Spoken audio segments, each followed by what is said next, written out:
Siendo que la investigación cuantitativa utiliza la estadística, daremos algunos conceptos básicos de esta disciplina. Comenzaremos definiendo a las variables como las características o atributos que vamos a estudiar en diferentes unidades de análisis o unidades elementales, simples o compuestas. Las variables se clasifican desde el punto de vista estadístico en cuantitativas o cualitativas. Las cuantitativas se expresan numéricamente y las cualitativas a través de palabras.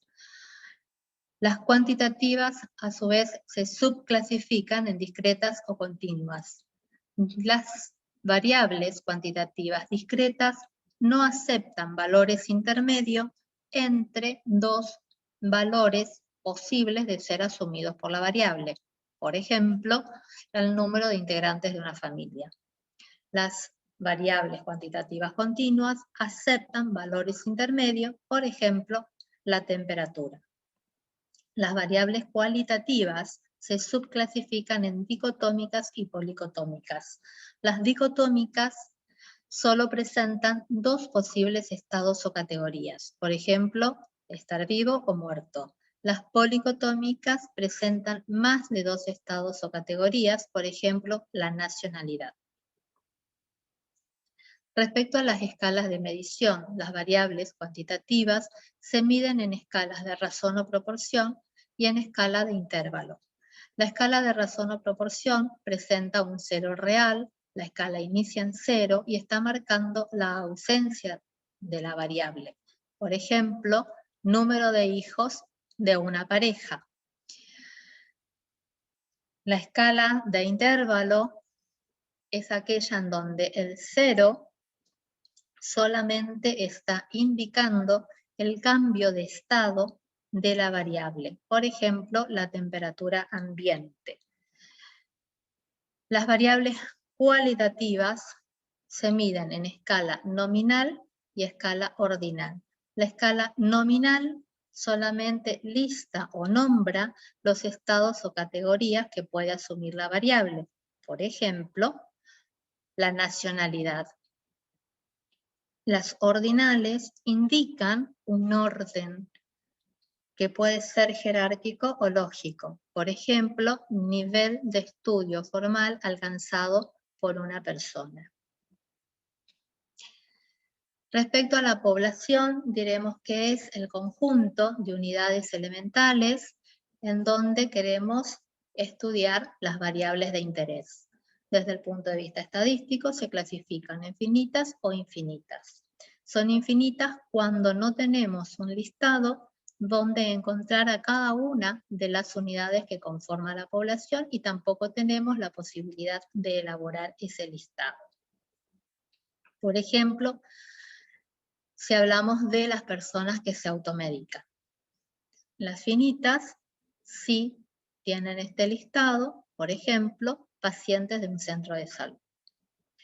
Cuando por alguna razón, sean porque la población es infinita, son de tamaño muy grande, falta tiempo, faltan recursos o la unidad elemental corre riesgo de destrucción, entonces estudiamos un subconjunto de esta población al que se denomina muestra. Desde el punto de vista estadístico, las muestras pueden ser probabilísticas o no probabilísticas. Las muestras probabilísticas son aquellas en donde todas las unidades que conforman la población tienen la misma probabilidad de ser parte de la muestra. Y esto es así porque se utiliza el azar como elemento para la selección de la muestra. Dentro de las muestras probabilísticas tenemos las muestras aleatorias simples, que se obtienen por sorteo. Tenemos la muestra sistemática, que resulta de dividir el tamaño de la población por el tamaño de la muestra. Obtenemos así un número de sistematización que nos va a permitir seleccionar las unidades que van a conformar la muestra. Tenemos también el muestreo estratificado. Las muestras estratificadas son muestras en donde se dividen en grupos que al interior de cada grupo las unidades tienen las mismas características y se diferencian entre un estrato y otro. Por eso se dice que son homogéneas al interior y heterogéneas al exterior. Dentro de cada grupo se seleccionan las unidades con alguno de los muestreos anteriores.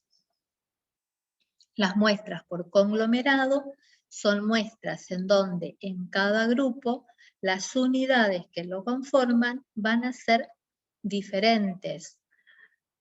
Por ejemplo, en la imagen que tenemos de los racimos de uva, cada racimo conforma un conglomerado donde en cada racimo tenemos uvas de distintos tamaños y de distinto grado de maduración. Entonces decimos que en los conglomerados los grupos son heterogéneos al interior y homogéneos al exterior. En tanto, en el ejemplo, cada racimo pertenece al mismo parral. Dentro de las muestras no probabilísticas tenemos las muestras intencionadas, donde el investigador de manera arbitraria selecciona quiénes van a ser los que conformen la muestra. Muestras de voluntarios, muestras por cuota, acá también se dividen en grupos, se determina el número, el tamaño de muestra que vamos a tener de cada grupo, pero acá ya no importa cómo ingresan a la muestra. Si es de manera aleatoria, si es de manera arbitraria, no importa. Hay que cumplir con la cuota. Dentro de estas muestras no probabilísticas tenemos también la muestra accidental, que es esta muestra que queda conformada por las unidades que están presentes en el momento en que se recolectan los datos. Y las muestras por conveniencia, que son aquellas en donde el investigador toma como unidades muestrales aquellos que tiene a mano. Por ejemplo, hace una revisión de historias clínicas de sus pacientes, es decir, aquellos que atiende en el centro de salud en el que trabaja. Respecto a cómo vamos a recabar los datos, hablaremos de los métodos, técnicas e instrumentos. Dentro de los métodos tenemos la observación, la entrevista y la encuesta. La observación puede ser participante o no participante, directa, no estructurada, directa y estructurada, indirecta a través de aparatos y según el lugar podrá ser de laboratorio o de campo. El registro se hará en alguna ficha de observación, que puede ser estructurada o semiestructurada, o bien en cuadernos de campo o cuadernos de nota. La entrevista es un diálogo entre dos o más personas, nos da información en profundidad, aunque nos da poca información porque lleva mucho tiempo hacerla. Las preguntas se pueden pensar, pero van a ir modificándose en función del diálogo. Pueden ser individuales y presenciales, grupales, a través de vía telefónica o plataformas virtuales. La encuesta es un método en donde se utiliza un instrumento estandarizado. A cada encuestado se le hacen las mismas preguntas en el mismo orden. No se modifica, nos da mucha información de cada unidad elemental y al mismo tiempo nos permite en poco tiempo recabar información de un número importante de unidades elementales, aunque la información es más superficial que en el caso de la entrevista. Pueden ser presenciales, individuales o grupales, vía telefónica o a través de redes sociales. Por último, hablaremos de las fuentes de datos que pueden ser primarias, los métodos que hemos acabado de describir, presentan mayor especificidad en la recolección de datos, pero requieren más tiempo y dinero para su realización. Y las fuentes secundarias, que son los datos elaborados por otras personas con otros intereses diferentes al del investigador. Aquí tenemos las fuentes permanentes, las que se hacen cada año, como las estadísticas vitales, las estadísticas en salud, y las fuentes eventuales, como los censos, que se hacen cada 10 años. Hasta aquí el tema lo van a profundizar con la bibliografía que queda en pantalla.